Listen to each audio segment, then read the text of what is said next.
அஸ்ஸலாமு அலைக்கும். Hello all, welcome to ரிஃபயர்ஸ் டைரி. நான் கட்டாய் பேக்கரிஸில் கிடைக்கிற ஜூஸ்பெரி நெய் பிஸ்கட் எப்படி செய்கிறதுன்னு பார்க்கலாம். ரொம்ப சாஃப்டாக இருக்கும், வாயில் வச்ச உடனே அப்படியே கரைஞ்சிடும். ஒரு கப் சீனியை மிக்சர் ஜாரில் சேர்த்து நல்லா பவுட்ரு பண்ணி எடுத்துக்கணும்.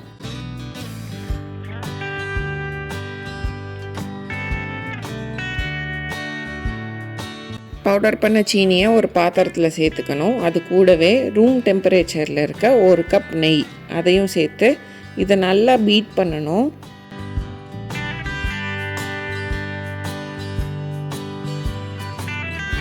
சீனியும் நெய்யும் ஒன்றா மிக்ஸ் ஆகுற மாதிரி முதல்ல கலந்து விடணும்.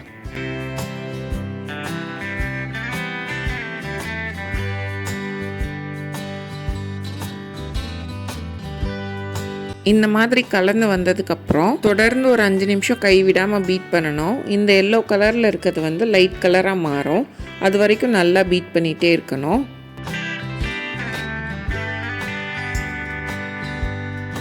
இந்த மாதிரி நல்லா கலர் மாதிரி வரும். கலர் மாதிரி வந்ததுக்கப்புறம் நம்ம பீட்டரை மேலே தூக்கணும் அப்படின்னா பீட்டர்லேருந்தும் மாவு கீழே போகாது, நம்ம எடுத்த இடத்துலேருந்து ஸ்டிஃப் பீக்ஸ் இருக்கும். இதுதான் கரெக்டான கன்சிஸ்டன்சி. இப்போ இது கூட மாவு சேர்த்துக்கலாம். ஒரு கப் நெய், ஒரு கப் சீனிக்கு 2 கப் மைதா மாவு கரெக்டாக இருக்கும். கூடவே ஒரு பிஞ்ச் உப்பு சேர்த்துக்கணும். 2 கப் மைதா மாவையும் சேர்த்துட்டு உங்களுக்கு ஏலக்காய் தூள் வேணும்னா நீங்கள் சேர்த்துக்கலாம், இல்லை நீங்கள் வெண்ணிலா எசன்ஸ் வேணும்னா அதுவும் சேர்த்துக்கலாம். நான் இன்றைக்கி ரெண்டுமே சேர்க்கலை, ப்ளெயினாக தான் பண்ணியிருக்கேன். மாவை இதோடு சேர்த்து மிக்ஸ் பண்ணும்போது ஃபஸ்ட்டு கொஞ்சம் மெதுவாக மிக்ஸ் பண்ணணும்.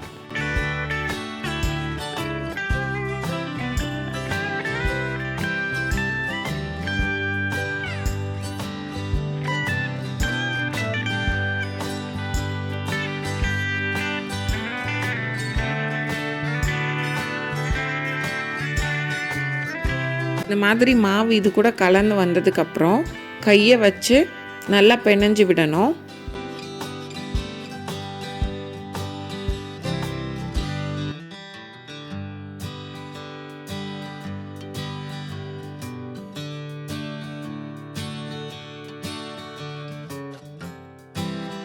இது பார்க்குறதுக்கு கொஞ்சம் க்ரம்பிளியாக தான் இருக்கும், அதனால பிரச்சனை இல்லை.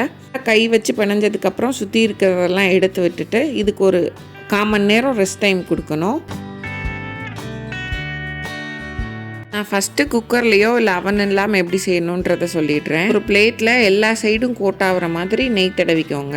நான் என்னோடய மல்டி கடாயோட தட்டு எடுத்திருக்கேன். அதில் சுற்றி உள்ள எல்லா கைப்பிடியையும் நான் எடுத்துட்டேன். நீங்கள் உங்ககிட்ட எந்த சில்வர் தட்டு இருக்கோ அதை நீங்கள் எடுத்துக்கலாம். நெய் இந்த மாதிரி நல்லா கோட் ஆனதுக்கப்புறம் இது மேலே கொஞ்சம் மைதா டஸ்ட் பண்ணி அது எல்லா சைடும் படுற மாதிரி தட்டி விடணும். எல்லா சைடும் மாவு ஸ்ப்ரெட் ஆனதுக்கப்புறம் இதை திருப்பி வச்சு லைட்டாக ஒரு தட்டு தட்டினோன்னா எக்ஸஸாக இருக்கிறதெல்லாம் வெளியே வந்துடும். இப்போ நம்ம ரெஸ்டிங்க்கு வச்சுருந்தோம்ல, அந்த மாவுலேருந்து கொஞ்சமாக எடுத்து ரவுண்ட் ஷேப்புக்கு பண்ணிக்கிறணும். நார்மலாக கையிலேயே வச்சு பண்ணலாம்.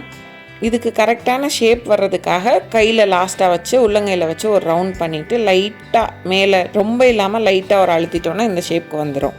இதே மாதிரியே மற்ற எல்லாத்தையும் ரெடி பண்ணிக்கணும். நான் பிளேட்டில் வைக்கிறதுக்காக ஒரு 6 மட்டும் செஞ்சுருக்கேன், மற்றதெல்லாம் ஓவனில் வைக்க போகிறேன். ஷேப் பண்ணுறதுக்கு கையில் நெய் தடவிருக்கேன்.